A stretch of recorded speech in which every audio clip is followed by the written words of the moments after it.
Hello everyone, and welcome to another math tutorial. In this video, we're going to continue with solving quadratic equations. We're going to learn yet another technique for solving quadratic equations called the quadratic formula. We're also going to go over when it's best to use each of these respective techniques that we've been going over in the last few videos of this unit. Alright, the first technique we had for solving quadratic equations was our square root technique, or our square root method. So I'm going to go over the pros and cons of using this square root technique. First off, the pros.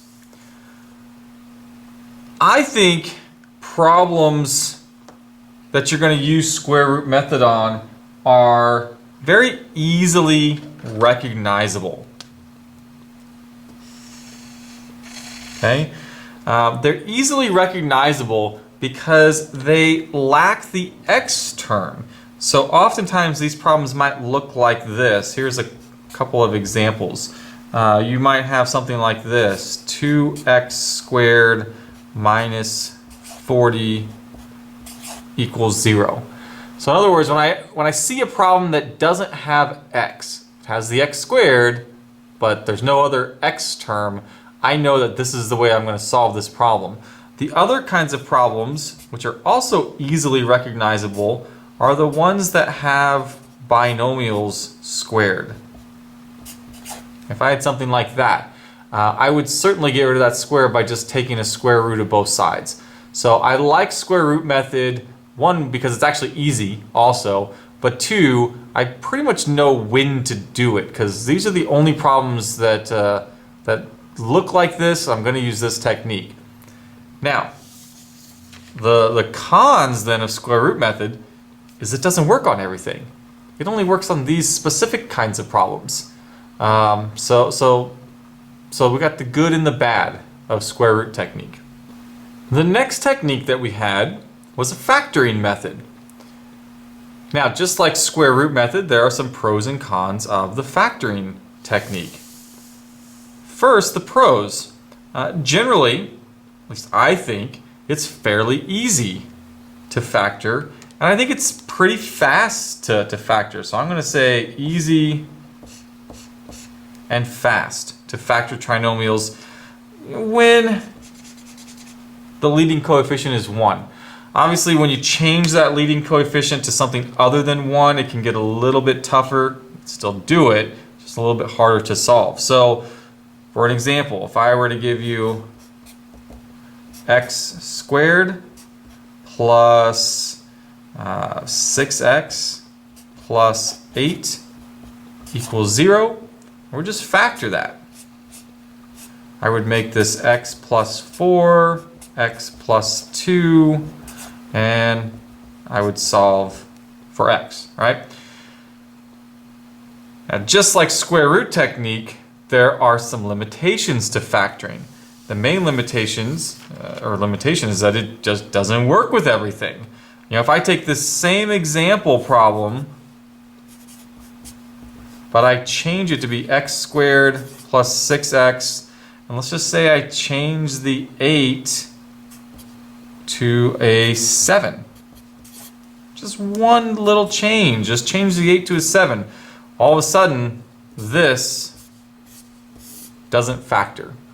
And when it doesn't factor, I gotta now use a different technique. I gotta go a different direction. So I can't use factoring anymore.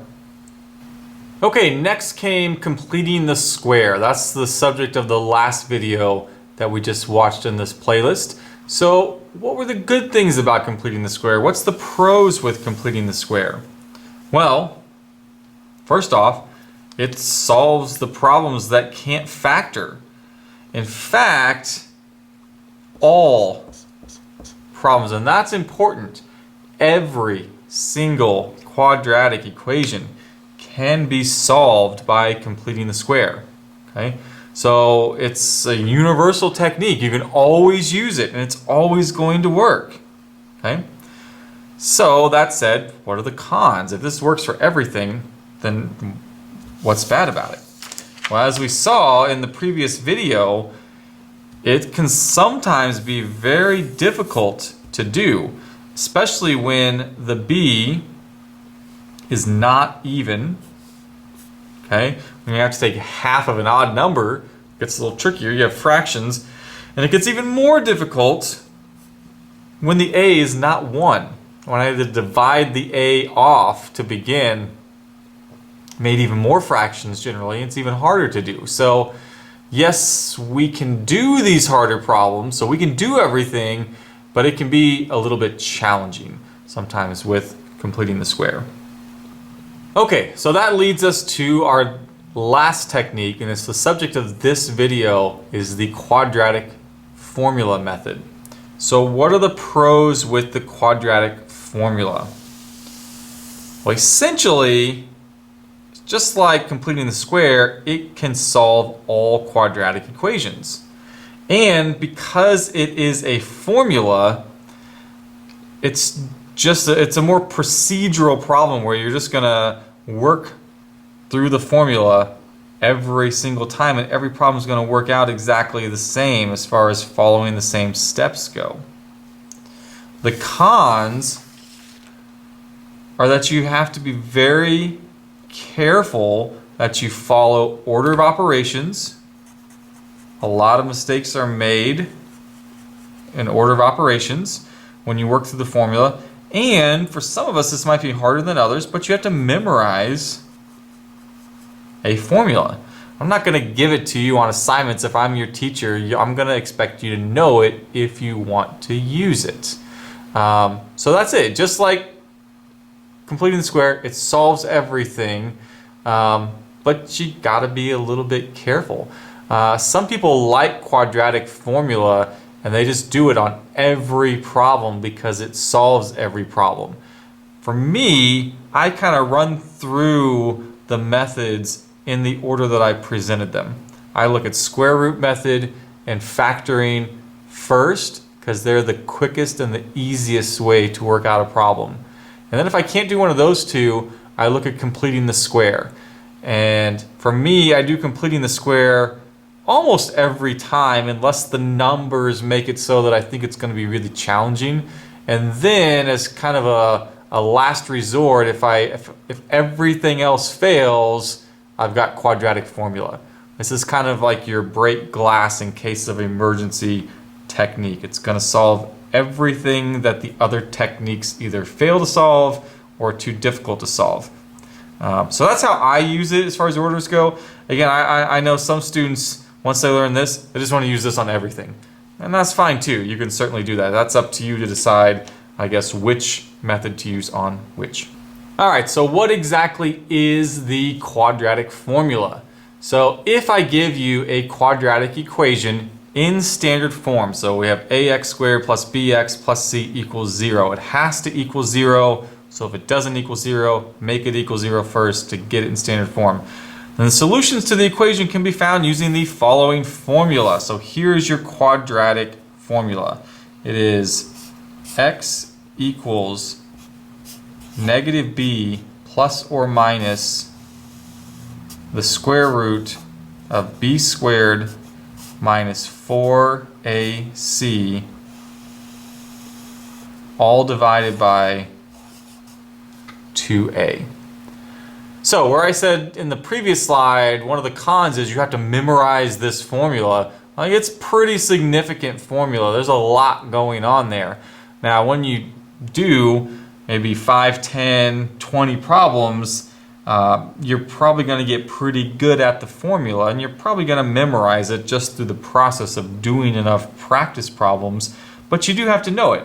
And then as far as order of operations goes, there's a lot going on under here that we just need to be careful that we make sure that we hit all the steps in the right order. So we're going to do a few example problems of using this quadratic formula. And then at the very end of the video, I'm going to have some bonus time where I am going to show you where this formula comes from if you're interested in learning that. Because sometimes, I know some of you out there watching this video are sometimes maybe unsatisfied if we just give you a formula and say, just plug numbers into that formula. So if you're one of those that's unsatisfied with that, I'm going to show you at the very end of this video how I get this formula and why it works. And if you want to watch that at the end, you can certainly watch that. If you don't want to watch that, just watch these example problems and then you can turn off the video. So let's dive right into some examples. All right, directions are to solve using the quadratic formula. So I'm going to rewrite the formula here on this slide. X equals negative b plus or minus the square root b squared minus 4ac all over 2a. Now, I think, here's kind of a pro tip for you, and I make this tip to all of my students that I teach. If you want to memorize the formula by the end of your current assignment that you're working on, I would suggest just writing this with the letters at the beginning of every problem and then plug numbers into the variables. I think if you write the formula down 10, 15, 20 times, by the end of it, you're going to have it memorized. So that's what I would recommend.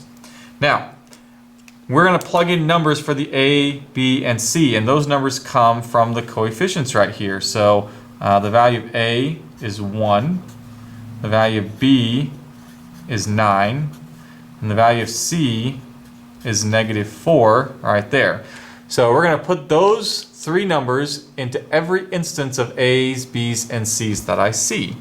So we're going to have x equals negative 9 plus or minus the square root of, I need 9 squared minus 4 times 1 times negative 4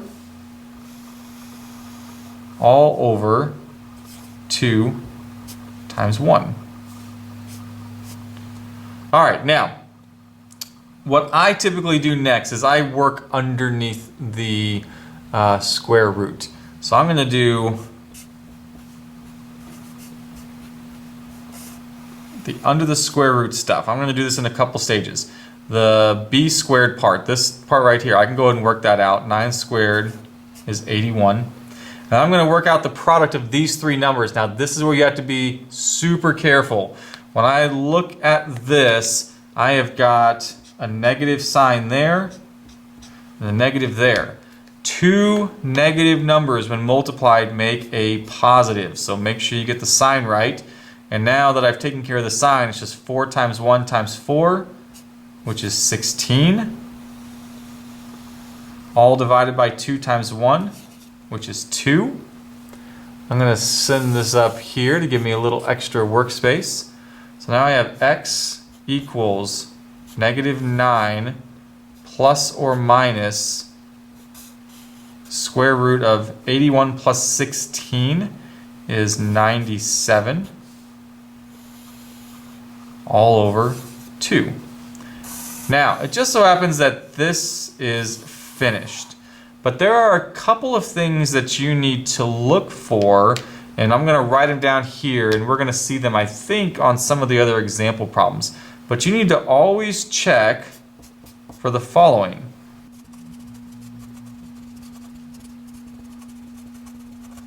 Okay, you're going to check once you get to this point and check them in this order, okay? Can you simplify the number under the square root, okay? In other words, can I take part of this outside the square root, okay? And then you're also going to check, can I reduce the fraction? Can I reduce the fraction? And I'm going to show you this. This is probably the trickiest step right here, this reducing. You have to do this in order, and essentially, if you can't do this part right here, you can't move on to this part.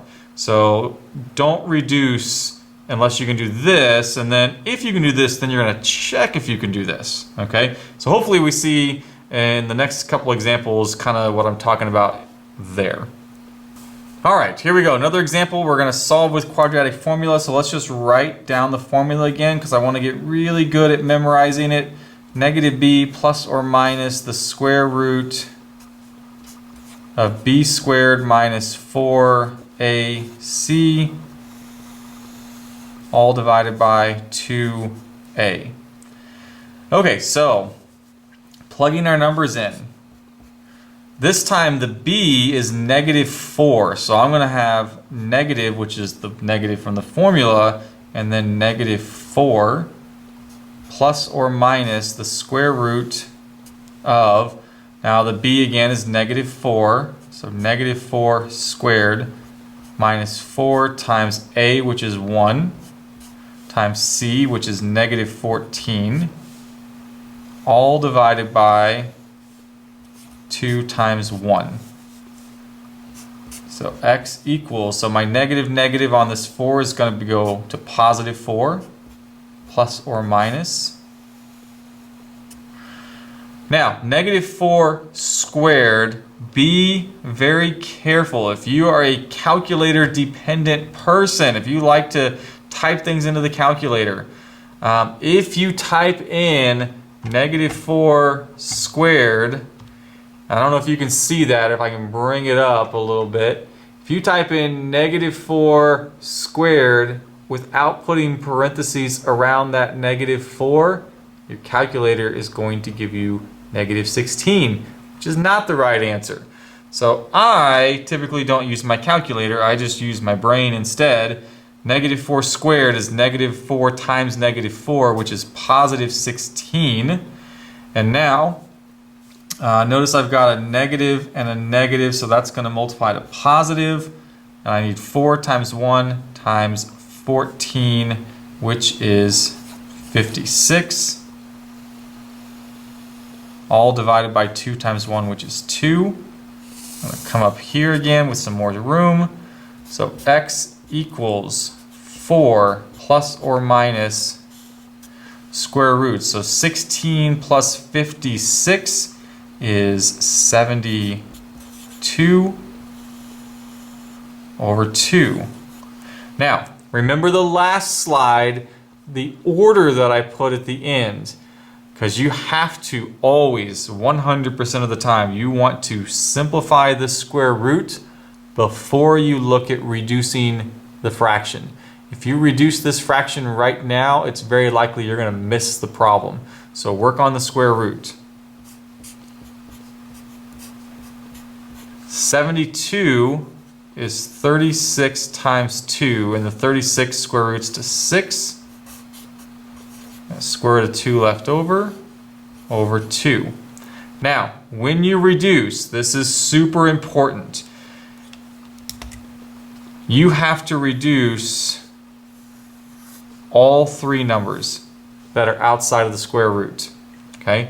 If you can only reduce 2 of the 3, don't reduce at all. Okay?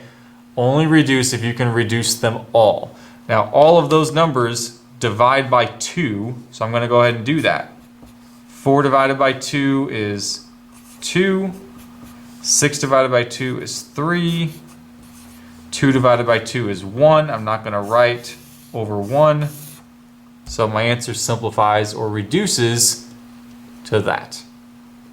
All right, next example, same directions. We're going to solve using the quadratic formula. I'm going to write it down again. So formula is -b plus or minus the square root of b squared minus 4ac, all divided by 2a. So let's plug the numbers in. X equals -1 plus or minus square root -1 squared minus 4 times 2 times -4 all over 2 times 2. So x is equal to, the negative makes +1 plus or minus the square root of -1 squared is +1. I got 2 negatives there, so plus 4 times 2 times 4 is 32 all over 4. So x is equal to 1 plus or minus the square root of 33 over 4. I can't simplify that radical, which means I'm not even going to consider reducing any part of the fraction. So that is a finished answer. All right, this is my final example problem. I say that because if you want to practice one on your own before watching the solution, this is the last opportunity you get to hit pause on the video and try this one on your own. And then when you either get an answer or it gets stuck, go ahead and hit the play button and follow it to the end. So here we go. Starting with the quadratic formula, negative b plus or minus the square root of b squared minus 4ac all divided by 2a. My a, b, and c to plug in. I've got negative 8 plus or minus square root of 8 squared minus 4 times 3 times 1 over 2 times 3. So x equals negative 8 plus or minus square root of 8 squared is 64 minus 4 times 3 times 1 is 12 over 2 times 3 is 6. So x equals negative 8 plus or minus square root of 64 minus 12 is 52 all over 6. All right, now we're going to check and see if I can simplify that square root. So we have negative 8 plus or minus 52 is 4 times 13. So that can become 2 square root 13 over 6. And now we're going to check for reducing. Since we were able to simplify the square root, now let's reduce. And the negative 8, the 2, and the 6 can all divide by 2. So I'm going to do that. I get negative 4 plus or minus. Now, since that 2 divided by 2 is 1, you can write 1, or I can leave it out because it's implied. So I'm going to leave it out. Over 6 divided by 2 is 3. All right, if you are content with quadratic formula as has been presented, this concludes the video and you can exit. If you would like a little bit of background on why the formula is the way it is, why it works, where it comes from, then I invite you to stay with me for a few more minutes. I'm going to show you where this formula comes from.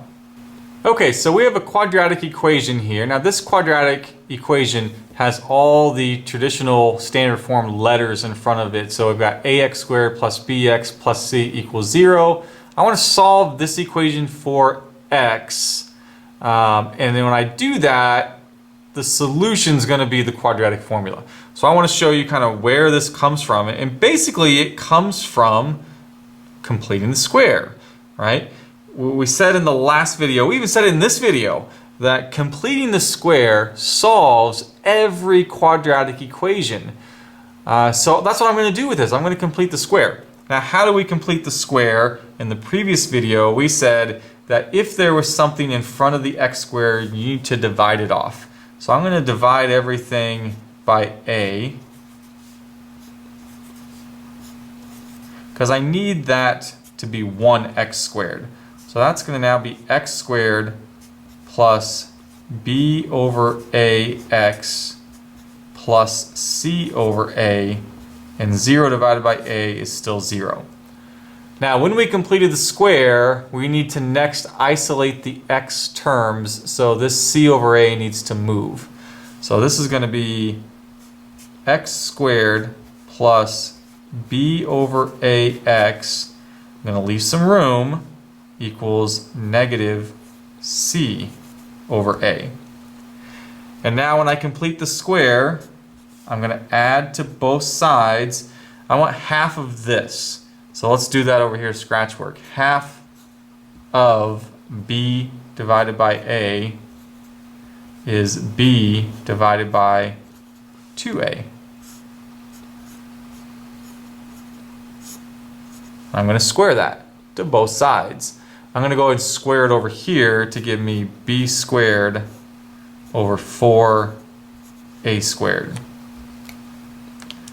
All right, next we factor this. So this is going to be x plus b divided by 2a squared equals. Now I need to combine these terms together. Let's do that as scratch work up here. So I've got negative c over a plus b squared over 4a squared. So common denominators, I need both denominators to be the same. So since there's a 4 on the bottom of this fraction, I need a 4 over here.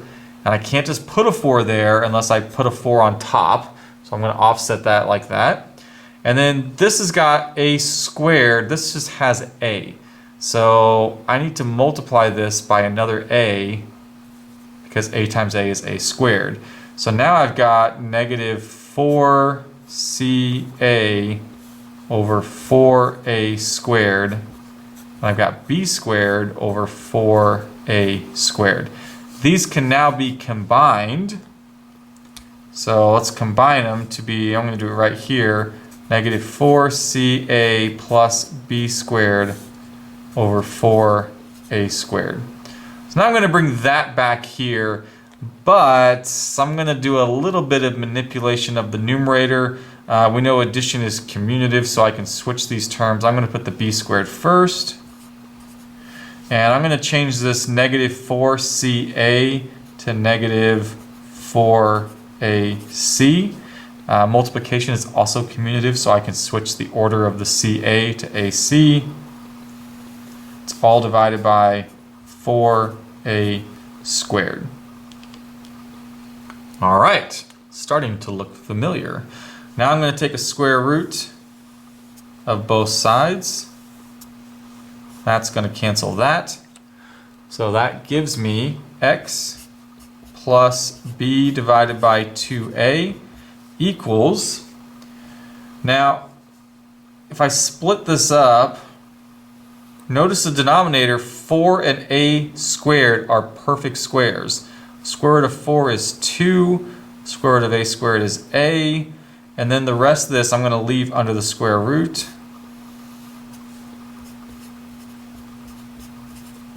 And I need a plus and minus as well. Starting to look pretty familiar, wouldn't you say? I'm now going to take this b divided by 2a and I'm going to move it over. I'm going to have to subtract it. Let's go right here.